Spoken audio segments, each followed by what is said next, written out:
Hello, everybody, and welcome to Mindfulness Monday. I'm Lennis Woods-Mullins, and we have with us Beverly, our compassion fatigue expert. And we have been sharing with you every Monday at 9:30 all kinds of topics that deal around things we need to be thinking about if we are first responders, caregivers, human service providers, nurses, doctors, firemen, policemen, people who help people who have been traumatized. And the whole goal of this program is to be able to provide you with some tips and some tools that you can use to help you cope with what can happen as a result of doing those kinds of jobs, which is compassion fatigue. And compassion fatigue, as Beverly explained to me, is not something that you can prevent if you're in these kinds of professions. At some point or another, you're going to suffer from that. But the question is, how can you learn to live with it and even thrive suffering from compassion fatigue from time to time? And we hope that the shows that we have shared with you and the information that we've shared has definitely helped you. And I guess today, Beverly, you were talking about kind of an overview of what's been going on in 2020. And also, I had suggested yesterday when we talk about, a lot of times during this time of the year, people are setting resolutions, setting their goals and objectives and everything else. And I was saying, I wonder if everybody knows the difference between a resolution, a goal, or setting an intention, and whether or not that really makes a difference as we move into 2021. How much, energy we should put into all of them. And we just got through talking about just now about the fact that just because it becomes 2021 on midnight Friday doesn't mean that all of a sudden it's a clean slate and we start all over again kind of thing, because we are in the middle of a mess right now. So I'm going to turn it over to you, Beverly. Thank you, Lennis. Good morning, everyone. Lennis, you're so right. 20, and this is not even funny. I think I'm laughing out of a little bit of nervousness. I was going to say to laugh to keep from crying. But 2020 has been a year no one will ever forget. The changes for all of us, everyone, and some people even more because of the losses. The changes have been innumerable. Before I start, though, I always want to acknowledge those who have been devastated by the loss of loved ones, including those who are now currently holding their bated breath as loved ones struggle for life. And also for those whose lives have been destabilized financially. I mean, the homelessness, the food bank, the food situation in this country is something you just wouldn't expect to happen. But all of this has happened in the wake of the pandemic. The pain, the worry, the struggles, and all of the implications of those experiences for people, they will come with you. They do come with us into 2021. For that purpose, our prayers and our thoughts, our positive thoughts, our well wishes will continue to flow your way. And wherever we can, we want to be able to hold your hand and lift you up. I wish again also to appreciate those who extend compassionate care daily, extend their service, extend their volunteerism, people who make donations, whatever kind of support that you give to help our neighbors and our citizens near and far. And so to begin now, for some of us, the shift about the pandemic in particular happened in March or sooner. Some of us may have had some information in February or even January. The virus that got out of control and became a pandemic. There were many mixed messages and distorted messages. There were expectations and, of course, hope that it would be over in a week or two or a month or two or by the spring or by the fall. And yet here we are at the end of a very, very turbulent year, also wrought with racial tensions and that has devolved into violence that happens daily somewhere in this country, and a political scenario the likes of which we have never seen before. Now, here we are heading into 2021, and all of these battles continue on. Lennis and I were talking about some books and even some biblical stories a few days ago about being in the valley or being in the desert, used as a metaphor for the being trapped in very, very difficult situations, not knowing when and if or even how one will come out of these difficult things, the desert or the valley. The authors or the narrators of these stories, they really spoke to the power and the value of being in the desert, a desert, a place with no obvious direction, no playbook of how to do, what to do, when to do, how to survive. So they use that as a metaphor, but they did talk about a value in it that is an opportunity, it's a time to grow. We learn much about ourselves in those very, very difficult times. Uh, those times also, for instance, present opportunities for us to think outside the box, to stretch, to figure out things, to grow, to strengthen oneself, uh, to build resilience, something that almost happens. We kind of evolve into it. And as you overcome more and more while helping others make it through along with you, we do get to realize our worth in the valley or in the desert. Uh, what have we learned about ourselves as we survive the COVID-19?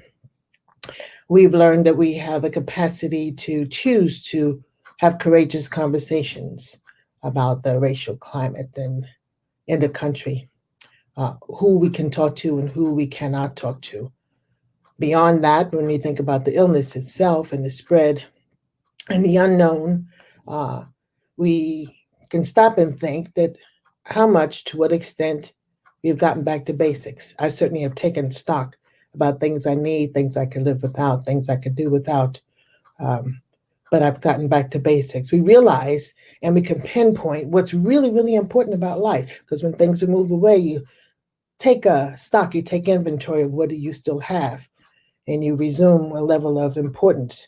I was comparing with a friend some of the things about technologies that we had and communications with people. I remember I grew up in the time you wrote a letter and wait for the postman to get it there and wait for the people on the other end to decide to write a response and that to travel back to you.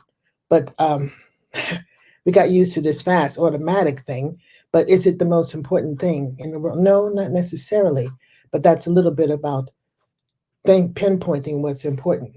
I can communicate with people even more than I used to do before. It also helps me remember the breadth and the depth of my patience, which is really growing. I find myself quite remarkable with patience. I don't have these kind of knee-jerk reactions. Something happens and I say, oh no, and I get shook and I get kind of knocked, and then I stop and think, okay, what am I going to do? What's the next best approach to it? I'd like to step into my 3 hours. I need to release my upset and kind of reboot myself. I could get some clarity, stop and think and meditate, pray, whatever. And then I could think of the next best thing to do.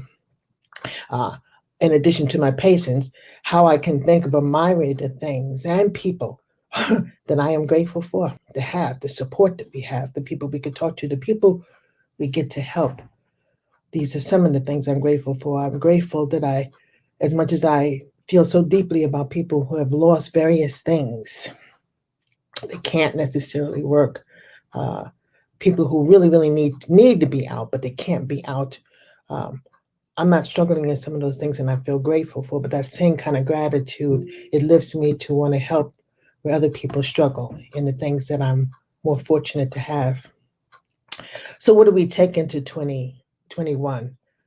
I pretty much decided a greater capacity to manage and think through the new things and the unique problems that we face, a greater consideration for the welfare of others, the creativity to come up with alternatives for the many restrictions that we have, the people I could sit and brainstorm with and say, okay, what do we do? How do we approach? What is some of your ideas? What can we share with each other to figure these things out? I suspect that from some time there will continue to be many choices to make and shared ideas to choose from. There will also be more than a few paths to take to support and to help others. I do not feel, I don't like feeling helpless. I really don't. Um, and therefore, I flourish when I'm able to be helpful to those who are less fortunate. That just kind of lifts me. That may not work for everyone, but see, I'm also saying to you, figure yourself out. What works for you, what lifts you, especially during these times. It's important and healing to take care of one another, be it your family, your friends, your neighbors, those you know who are sick and shedding, or just I go over to the church sometimes, figure out how to volunteer on certain things. Uh, we get to do a part. We get to do a part. So there's new. Let's look a little bit at intentions and look at resolutions. And I also want to say something about goals. Um, Intentions I found basically more beneficial than what do we say about resolutions for years, because my resolutions years going by, we always promise I'm going to lose weight by the end of January, but it don't even last the second week of January, and I'm going to do all of this and I'm going to do all of that, and maybe I do some things, but I think it's a different way of looking at that. But let's begin with intentions. Intentions are what I said daily. I actually wake up in the morning and I ask where uh, I will place my focus on a given day. And what will I focus on? What will I expend my energies on? And I kind of sit with that. This could be in my meditations, it could be in my prayers. Some people read affirmations. I do. I like to read those too. But as I sit with it, I do receive a type of download of where. So I set attention. This is what I'm going to do. Uh, my intention also is to be even more diligent about my health. So when I start the day, I say, this is what I'm going to do. And sometimes I say that in the evening, I'm going to stretch more, I'm going to walk more, I'm going to do some breath work, I'm going to do this. But I set an intention. And sometimes, oftentimes, I will put it on a note paper so that it's in my face to get back to that. I stick it right here on this laptop so I could see it and be able to fulfill that. I set an intention about serving others. My work basically is about serving others. And in addition to that, I might want to do something outside of the work realm to people in the community. Uh, um, I want to serve them, though. My intention is to serve them from overflow, not to deplete myself, to be mindful, to replenish, to restore myself so that I do have overflow to give to people. But what I'm saying too is that I'm taking care of myself concurrent to the service that I do. That's an intention. And of course, for me, it is so uplifting. It is so healing to continue all things in the spirit of gratitude. I am forever mindful of what I have, how blessed I am. The goals I have, um, and they come from a place of realizing that I have more time now that we are still sheltered in place and will be for quite some time. What did I do basically in 2020? Well, I decided with some of that time I could do some work on my house, and I've enjoyed doing that. And I collected some more books to read and stuff like that. I have a little bit more time to take care of myself and attend to things. Actually, and that goes forth. I want to even improve on those things. I will be doing more writing. I got little bits and pieces of various things that I'm working on. I have another plan to work on another part of my house. I really want to be, and I do plan to be. It's a goal for me. It's not a resolution. It's a goal for me to be even more regular with staying in connection with important relationships in my life, my family and my friends. That really grew quite a bit during 2020 because, like I said, I was home as opposed to traveling all the time for work. But my goal is to really even elevate that even more. And so let's talk about the resolution again. I want to say that I don't like making promises, which I used to do about this new thing I'm going to do or this accomplishment I'm going to make, because oftentimes I fall short of it. I have fallen short. But there's things that I am resolute about, and they grew out of the experiences of 2020. Uh, I am resolute to stay informed by the medical communities that I am in touch with and the scientists about the safety precautions for this COVID 19. Uh, I'm making precautions a way of life. I'm resolute about that. That's already in place. It's not a promise I'm making for the future. It's something I'm doing, but I will stick to it. Uh, I'm resolute when it talks about things like the racial climate, the tensions, how people feel about politics and this, that, and the other, or whether they feel strongly about wearing masks or not wearing masks, or social distancing or not social distancing. I don't take anyone's negative energy on. I try to understand people and agree to disagree. Keep that at a distance. I'm always making a decision of when to respond and when not to respond. But I don't take it, and I'm resolute about that because all it does is pull me down, and I choose not to do that. I am also resolute to daily set healthy boundaries for myself. I schedule what I'm going to do, where I'm going to focus, how much energy I'm going to expend, and all the breaks that I'm going to take throughout the day. I work with a coach on my health by way of Zoom, and she's always talking to me. I study Bagua, very, very ancient Asian form of health medicine. And she says everything in the body needs to be slowed down. So the exercises, the postures, the breathing techniques about slowing things down. And I have begun that, but I continue, I plan, I'm resolute to continue setting those boundaries, to put those things in place, uh, to allow my body to have a kind of coherence, a flow, a level of chi and energy to be able to continue to survive all that we're yet to face in 2021.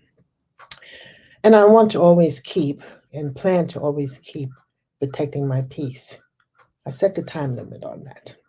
I know that the work that I do has intensive stress factors, toxic stress factors, but I always make a plan to de escalate, to mitigate the effects of the things that we hear, the things that we experience. That's my idea of resolutions. But what I'm saying is that I'm being resolute to continue those things that are healthy for me, helpful to others, wise in how I protect and stick to them and do them even more. I look at restrictions because a lot of people have great concern and they're very weary, they're very upset. Some people have been depressed, exhausted by frustrated by the restrictions. I choose, and this is a choice, and no judgment on my part, but I just want you to think about it for yourself. I look at restrictions as safety measures. And when they impede something that I really miss doing, something that was really important for me, I do intend to activate my creativity. What's the next best thing? What's the alternative? That's a choice. Think it, try it on. It may not work, it may work, but try it on. And I always look back on a year that we have made it through, sometimes walking up the rough side of the mountain by the skin of our teeth. I was talking to some friends, they say I'm hanging on by a thread, but here we are, those of us who are still here. Look back and remember what we got to do and what we got to give and build on that. Build on that. There's hope. There's always hope. Whether we believe it from our spiritual belief systems, however we believe that, but that hope is activated by the things that we choose to do, how we choose to go through this, how we choose to help others, how we choose to make the kind of changes that could bring all of us out of these difficult situations. I believe in that hope. It rests in you, it rests in me, it rests in us. So that's what I want to say going forth into 2021. I wish you the best.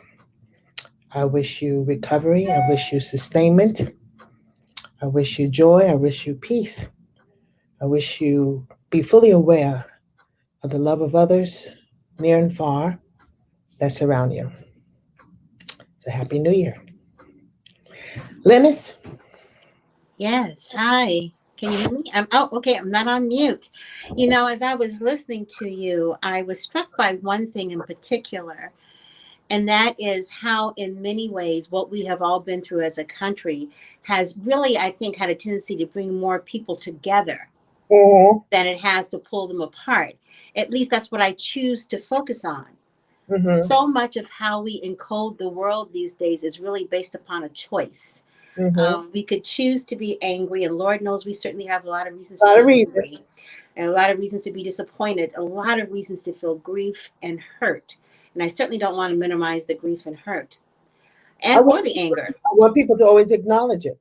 We are, after all, human beings. Right, exactly. Anger, your hurt, your pain, your frustration is real. Like, no, that's what I took about release. Put it out there.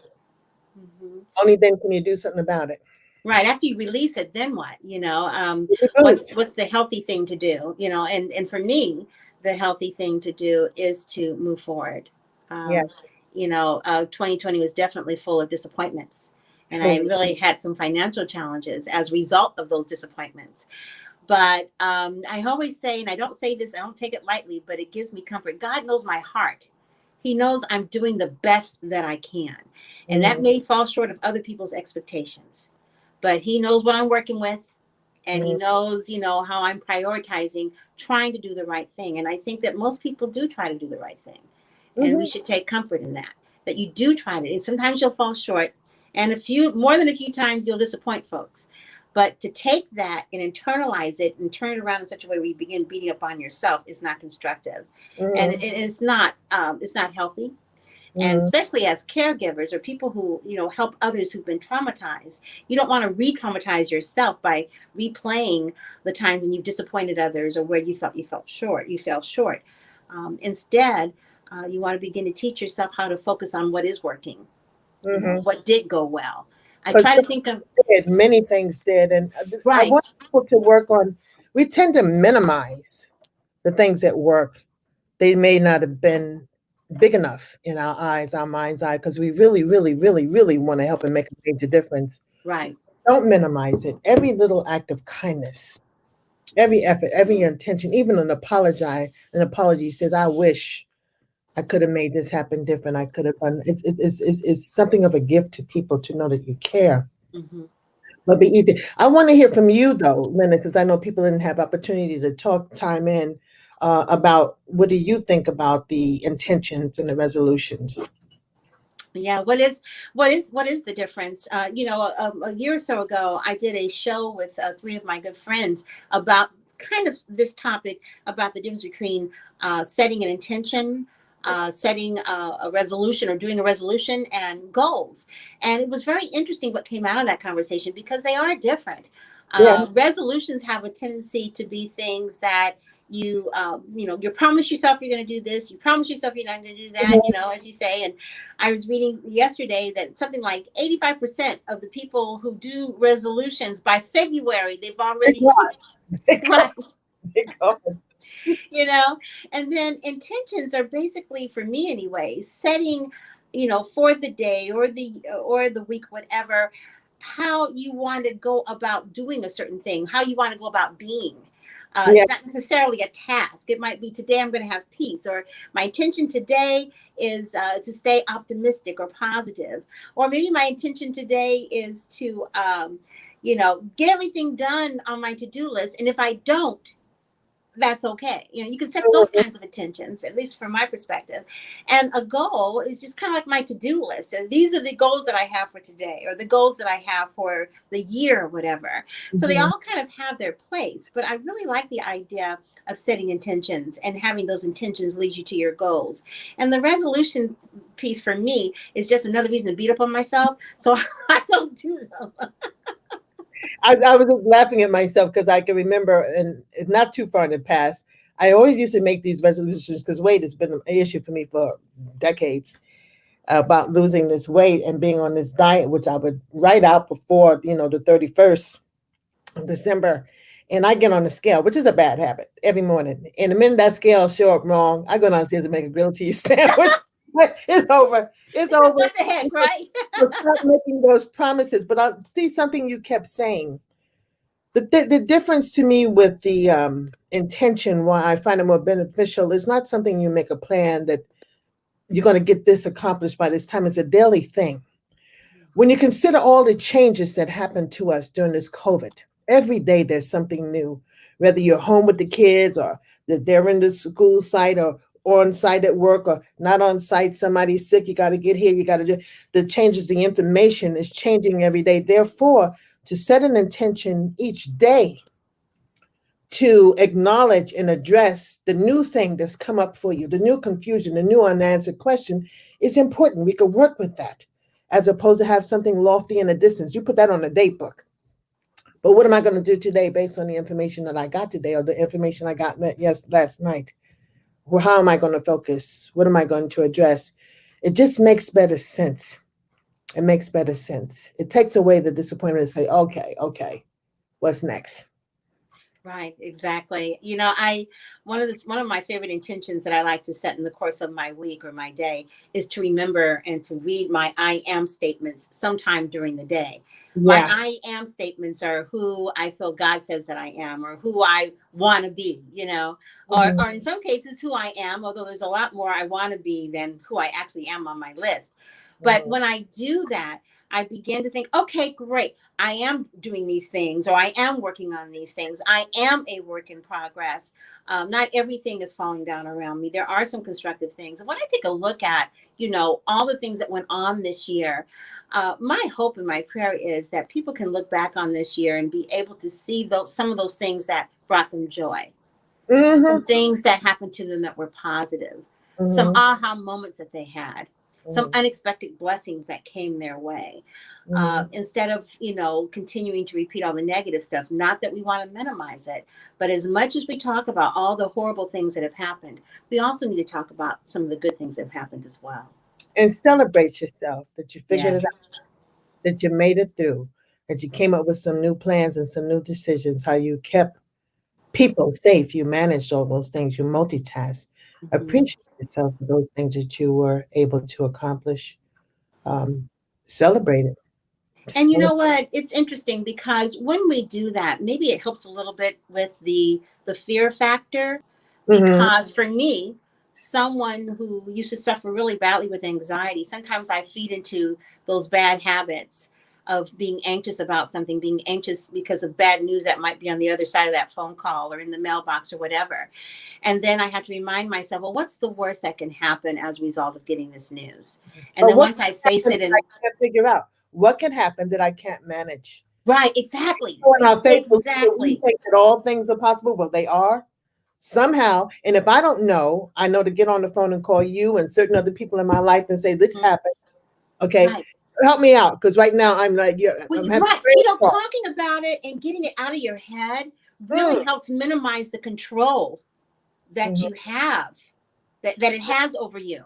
mhm, That's really important. And I find that in situations like what's been going on right now, and this is certainly true for me, sometimes I can get so into my head.